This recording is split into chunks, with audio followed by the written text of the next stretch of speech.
everybody. My name is Alessandra, and this is Professor Li-Sheng. Tseng. So we are both faculty in the math department at UCI, and I really want to thank Charles and Mara for welcoming us in the UC Link community. And honestly, for me, it was a wonderful surprise. We developed this program sort of in isolation, and then when I found out about UC Links, and there are so many other people doing such similar work, was amazing for me. So thank you. And I also want to thank Sandy and Mark and Kayla. Thank you for all your support.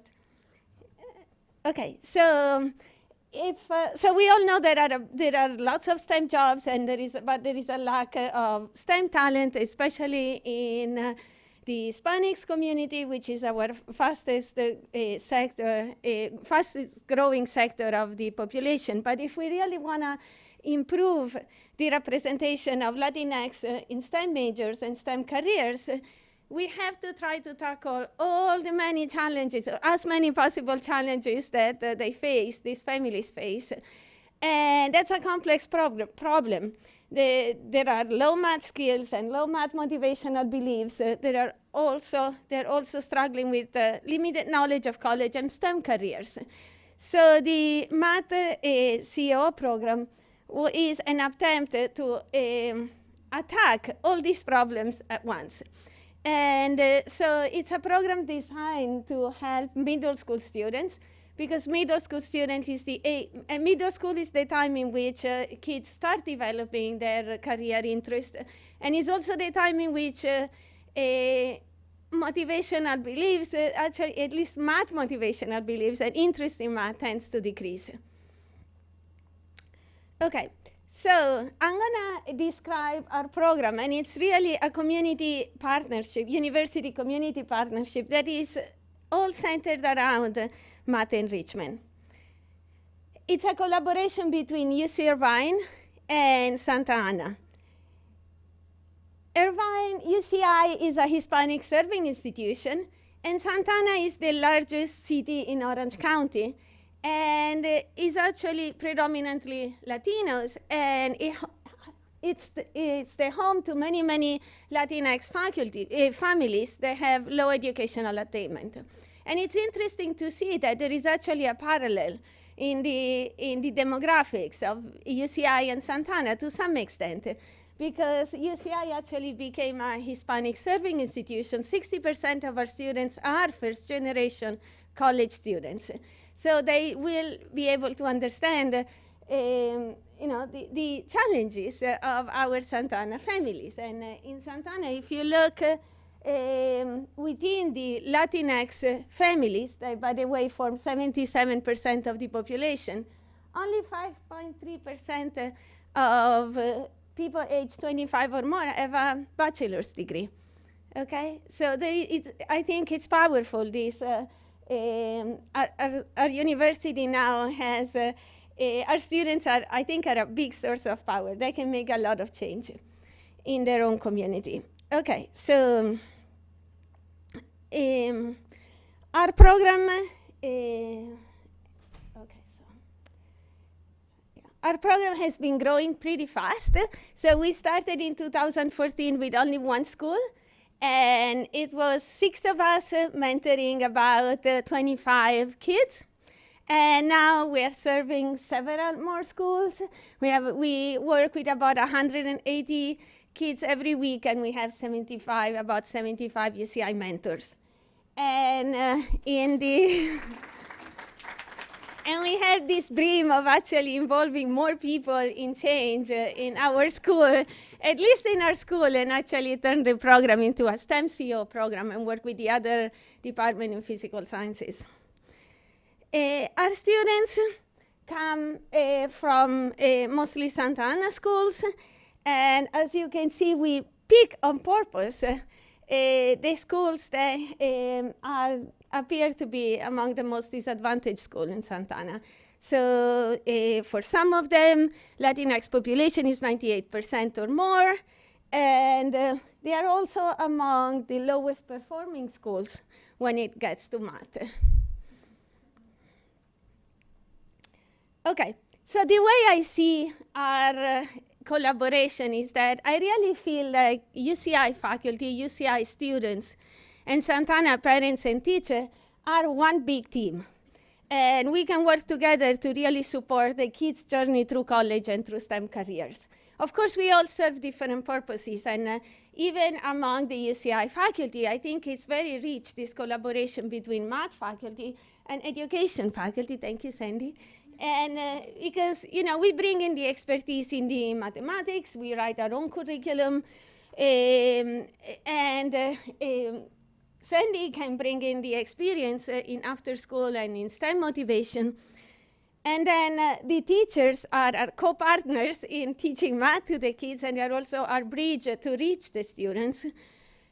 Parents are the strongest influence when it gets to their education decision, right? Our purpose is to try to help kids get into college. Our parents need to be part of the conversation.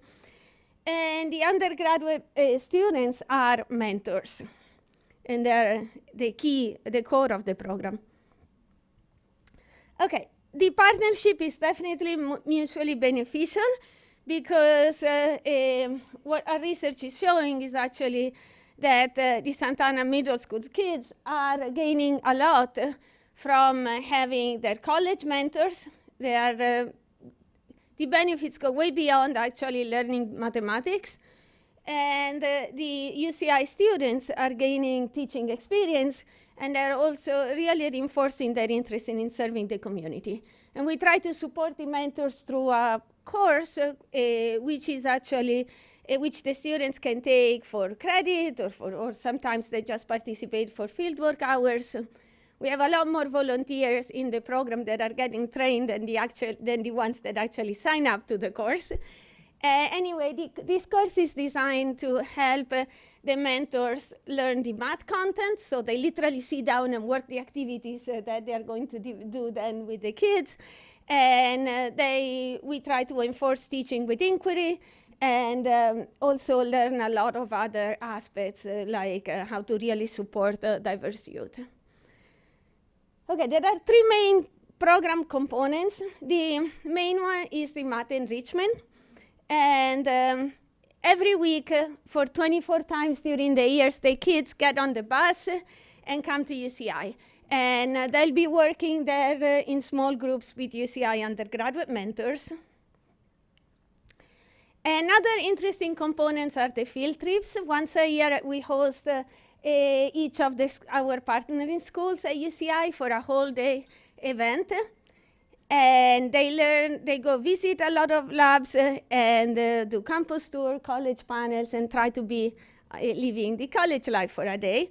And then we have bilingual workshops with families, where we have people from our Office of Financial Aid that talk in Spanish about all the opportunities to get financial aid. And we also have our Latinx students sharing their own personal story of their journey through college. Okay, and here is a final overview of the program, but if I'm out of time, I'll stop. Okay, 1 minute.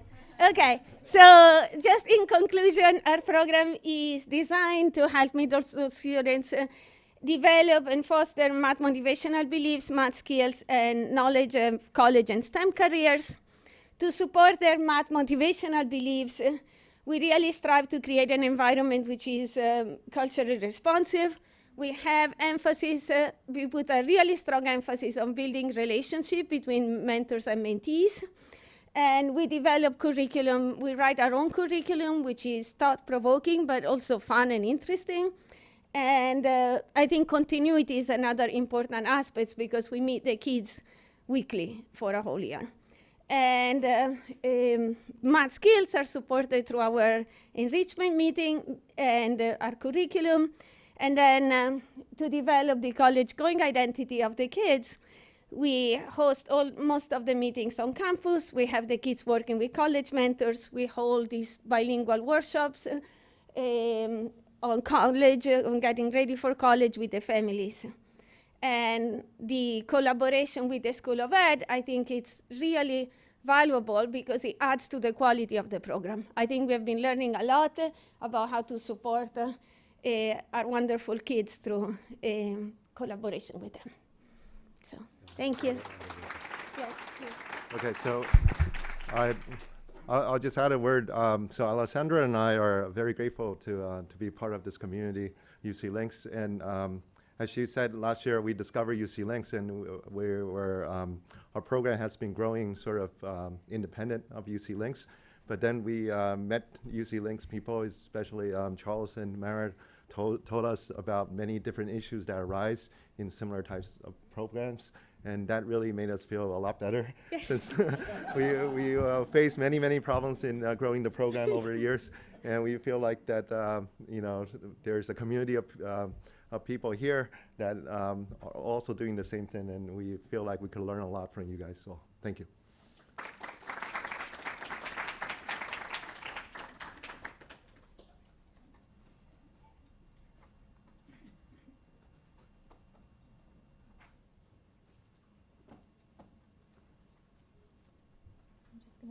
Yes. Okay.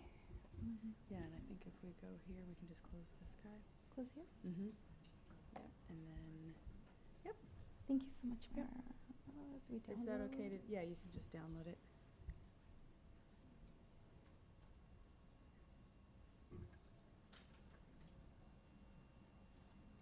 Because I clicked on multiple times, my apologies.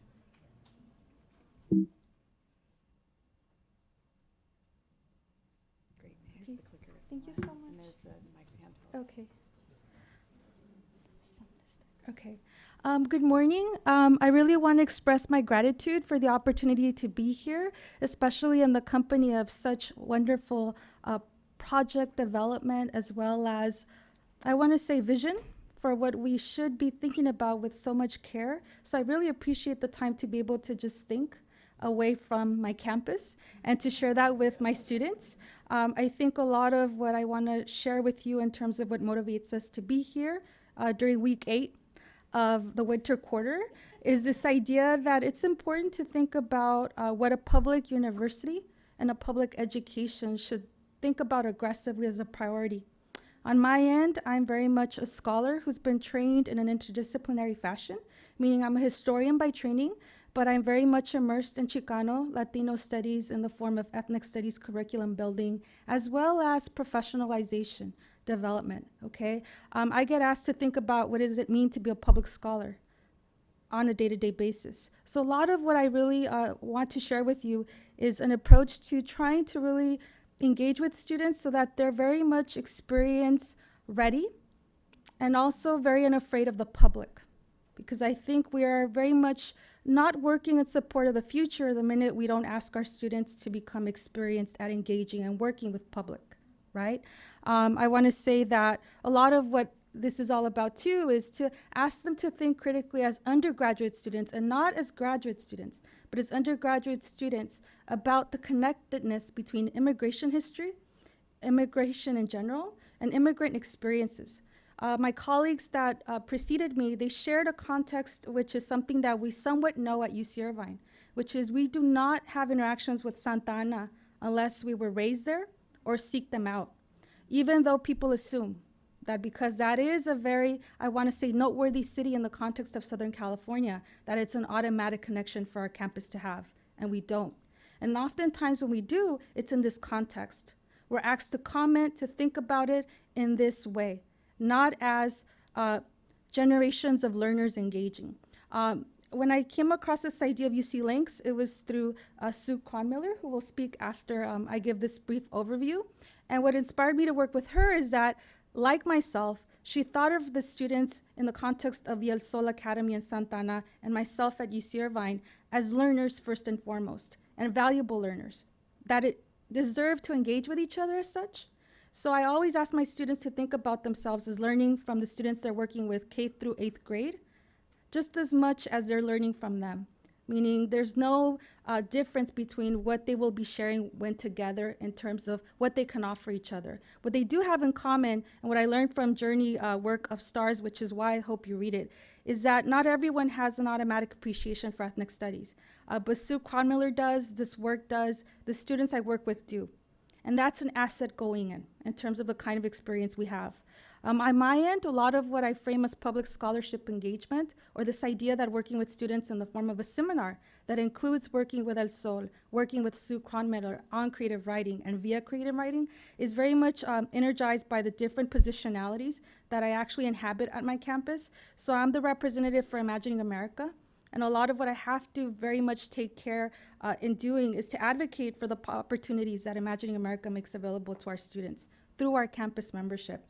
Another layer of it is I'm a part of advising anywhere from 10 to 20 students who are being very much responsible for research grants that they have to carry out in a matter of a year's time through their own original research, as well as the Chicano Latino Studies Department as it matures into Chicanx, Latinx studies, thinking about how our students participate in that conversation. And lastly, what does it mean to do that in the context of a public scholarship seminar experience? And this is where El Sol comes in. Because I do want you to understand the students I work with, as they're working at El Sol, they're undertaking original research. So what they seem very much most committed to doing from the outset is this idea that they just want to create and learn. And this is why partnering up with someone that does this so well was so important to me. And for students who are eager about learning from them in that way as well, and vice versa. Right? In terms of the campus or the identities that are coming together, it is El Sol Science and Arts Academy of Santa Ana. And I spell it all out because it is a really unique place when you go into that campus. That campus is very much a space that really inspires you to think and to really want to do and create. It's very much an exemplary campus just on its own. When we as UCI representatives or members of the community come in terms of wanting to share that space with them, you really feel like a lot of learning is possible. And our students and myself, I grew up in South Central Los Angeles, that's not what we have or that's not what we know. So in essence, we're always learning and thinking about what is it that these students uniquely have, but what is it that we can still continue to be able to engage with together and make sure that they also have in addition to just the, I guess you could say, a context and relationships that are valuing of ethnic studies. I'll go through this a little more quickly because of time, but I want to make sure that what I do convey to you today in terms of what we will hope to share with you today over the course of the conference is that we're very big about intergenerational and emotional diversity. I think a lot of what we're aiming to do is that learning and community building in our current moment is very much about the feelings in the room, the experiences in the room, and generationally, what does that mean, right? And that's something that we are very much connected to. Thus far, we've been able to engage in programming that is about creating together. We've had a watercolor workshop. We've had a appreciation for the work of Manuel Hernandez Trujillo in the context of the Dancing with the Sun Festival, and all of this supported by the California Humanities. Okay, so again, trying to engage a larger audience. Sue Kronmiller has been very much the custodian and leader in terms of trying to make sure that California Humanities is a part of how we're partnering up in the context of Southern California. Another event has been the students in terms of the research that's being generated and informed by the El Sol connection through the Emotively Daring Archive Creation event in October. That was something we got to do, intergenerational in the context of the El Sol connection being a part of the process, but also they got a chance to share their research alongside seasoned and very highly acclaimed immigration studies scholars in the context of UCI. So again, the public scholarship accountability is always there. They're being asked to constantly calibrate and think about how can they grow as creative people, original thinkers, researchers, and advocates for Orange County. One of the last events we recently had was a film series event at the Autry Museum. For many of my students, it was the first time they got a chance to participate in the Autry Museum, not just as museum goers, but as participants in a film screening event that was all about really honoring diversity when we think about feminism, femininity, labor, and the exhaustion of being a Latinx person, right? And I want to conclude by saying that a lot of what we have been able to share as a seminar, because we meet on a bi-weekly basis now, but a weekly basis in the context of the spring quarter as a seminar, is to read closely novels that also get at this idea of what does it mean to care, and to, when you care, to feel isolated and very marginalized because you care deeply, right? To think through that sensibility. And so some of the students are here. I wasn't able to bring all of them, right, because all of us are overstretched, but it is a cohort of very much dedicated students that I hope will carry this out differently as they mature and come into their own differently beyond the context of UC Irvine. And they'll be sharing their thinking and thoughts as part of the panel tomorrow. So thank you so much for this opportunity. I'll pass it on to Sue because she's had a far more extensive relationship with UC Links. This is my first time here, and we're very excited about what's possible. So thank you very much, and thank you for your leadership, Charles. Thank you. So if we only have a minute, I just want to say, I'm so happy to be now working with Ana Rosas last year. Thanks to UC Links and its spirit of transformation and change, we've been able to evolve, and we've been able to use the criteria for a UC Links program to see some really wonderful things happen. And I just want to say that, yeah, thank you. And you'll hear more from us later. Thank you.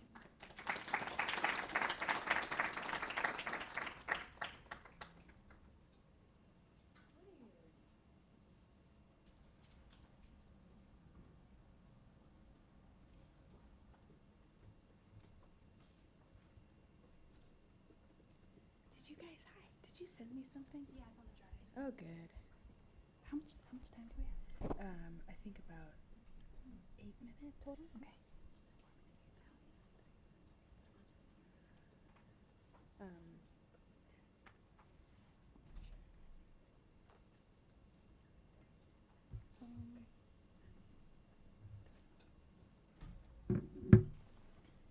Alrighty, let's see. Hi. My name is Stephanie, and I'm going to be presenting with Kathy. And our presentation is Changes in Whittier, Growing Needs and Growing Interests. So I'll be talking about the Community Education Program Initiative, better known as CEPI. And we're an extension of Fifth Dimension. Our focus is working, is that better? Okay. Our focus is working with adults in the community. And in the past couple years, when I've been to UC Links, I've talked about our growth. And we have many initiatives, one of them being technology classes that we offer for adults in the community. So I'm just going to be sharing real briefly our new partnerships that we've established as of last year. So this this table will show you when we first started. Our program was founded in 2015, and we started off at the Boys and Girls Club of Whittier. So we have an informal computer class that we offer to adults.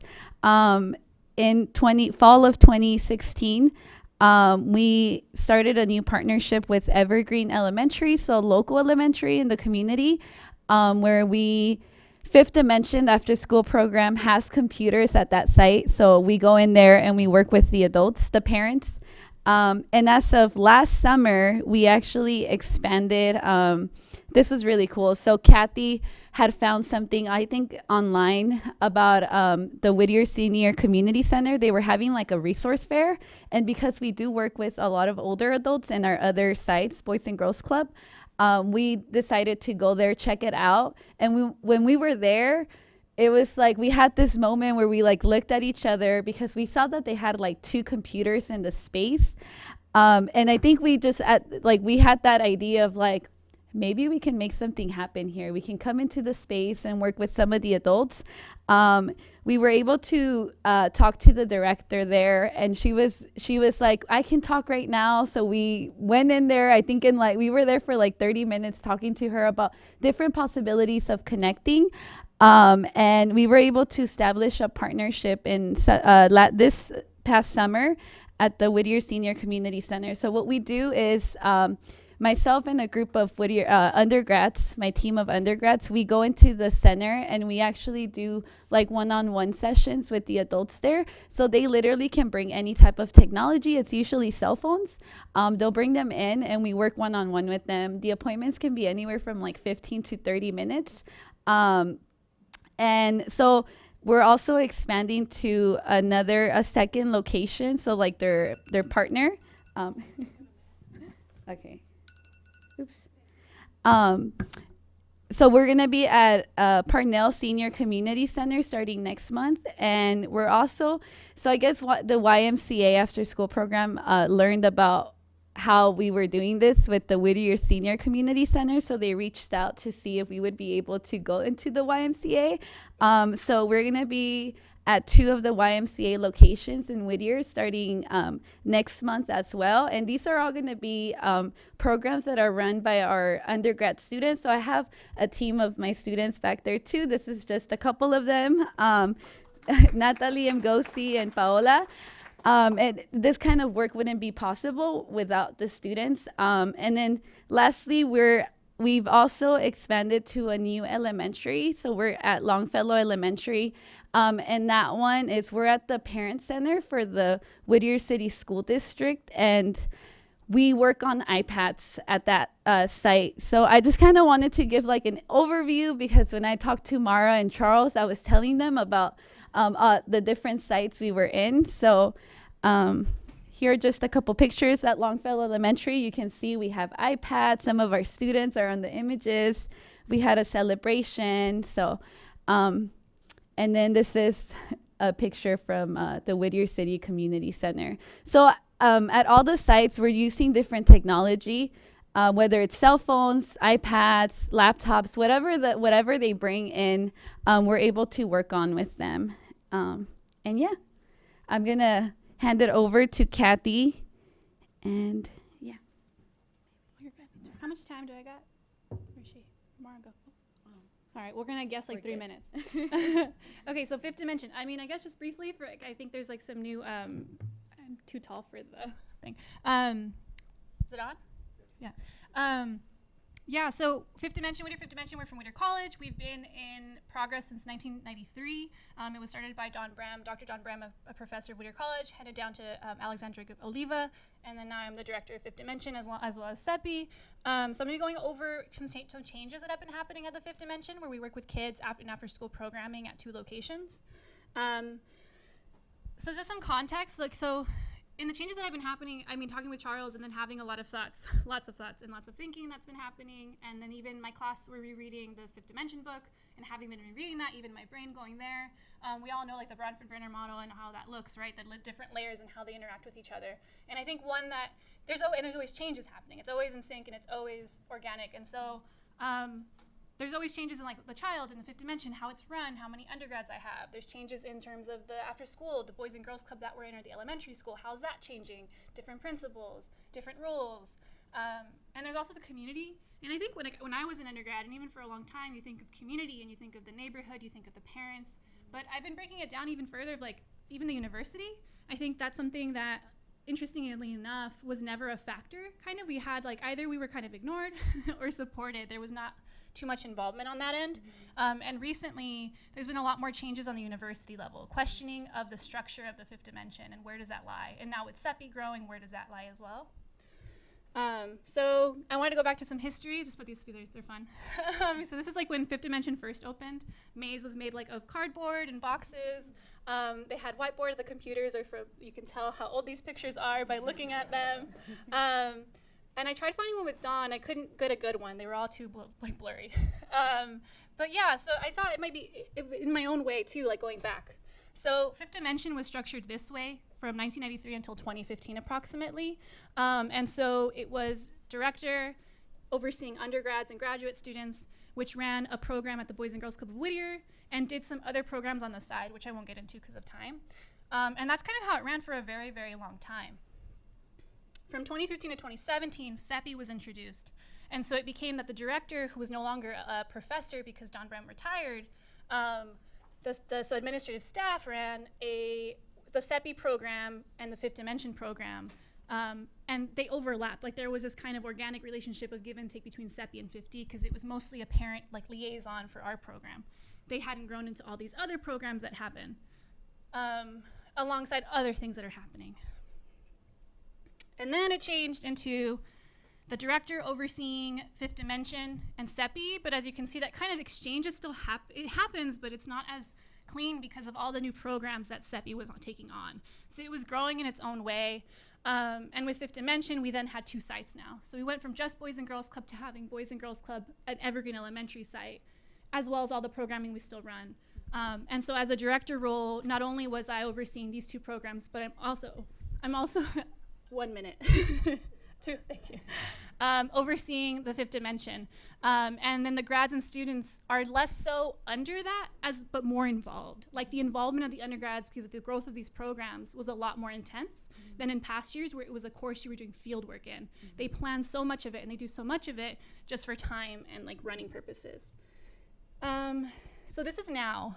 And yet again, it's still like shifting in little ways. So with the CEPI program specifically, you have a program manager now. Now they have their own team of undergrads. So it's like, again, just it's growing and shifting and it's dynamic and it's organic, it's in flux, as the book says. With these partnerships and now like this growing list of programs. And as well with Fifth Dimension, that's much staying the same. And it's kind of solidifying, at least for now, in terms of having those two sites. It's becoming consistent rather than the first year we thought maybe like, we'll close one site and we'll only have one again. So the questions being asked by administration is like, how can Fifth Dimension expand? Can it expand? Can you have 20 Fifth Dimension sites that you oversee? Where should CEPI belong organizationally? Now that it's grown so much, does it really belong under the BCM, under my programming, or should it move because it's with adults? Where should Fifth Dimension itself be? We have a community engagement center that is asking if we belong there rather than in the education department where we started. And what does that mean? Are there ways to consolidate programming? So one of the programs we do, which is a field trip to the college, the Center for Engagement does as well. And they're wondering if there's a way that, are we doing double the work? Could we consolidate? Are funds being used to their fullest potential? Because I think, and I'll get into that in a second, we all define fullest potential differently. So again, I think number is a way to define that versus the quality, which is another way to define fullest potential. And should CEPI have a course? Could it be given one? Because at this moment, it doesn't have a required course like Fifth Dimension does. And this has led to a lot of thinking on my part, a lot of panic, because it's just a lot of questioning, and we haven't been questioned in a long time. We've been around for 26 years. And I mean, we've kind of, again, just been able to continue as we have been. So questions I've been asking, lots more than these, but this is the gist of them. What's essential for Fifth Dimension to continue to be successful, right? For the children, for the family, for our partners, for the undergrads. How do I communicate the systems of our programs when they've become ingrained? A lot of the things we do are just so ingrained. And me, I mean, I worked there as a student. I got my master's at Whittier College. I was a grad student there. I haven't like researched extensively. So when I experience it as like a natural state. I don't always think about it in terms of like, how is this working? What's the system? What's the definitions here? And so like, what is the relationship even between the community engagement program and Fifth Dimension? So do we belong there? Are we different? What does it mean to be different? Where do we overlap? Where is the compromise to be found? Like, where can we compromise on how things change? Are all sites how can all sites start speaking the same language? Which I mean kind of like that fullest potential and all these different languages, community engagement. Are we speaking the same language? Do we define things the same? And if we don't, can we get there? Can we do that? How does my identity come into play? I think also I'm so passionate and I'm part of the community. I am Fifth Dimension sometimes, like having been there for so long that at times it's not just my job, it's like my love, it's my heart. And how does that come into play in conversations where it's very logical and it's very, I don't want to say cold, but just different than the way I think. And then how to establish a system of Fifth Dimension run by an untenured faculty or a staff member. So I think for a long time, again, no one's really questioned me as a staff member running it. But currently it's starting to be more like seen, right? Like, why isn't there a faculty there? Like, are you sure you can run without a faculty? And it's like, we've been doing it for like what, how many years now? Like 15 years? 15 years. So we're okay. I mean, I think I'm fine. So, yeah. So yeah, just a lot of questions happening in my brain. And I just thought that's like kind of where we're at right now. A lot of questioning, a lot of trying to establish what are things. And that's it. I tried being as fast. I hope I didn't take too much time.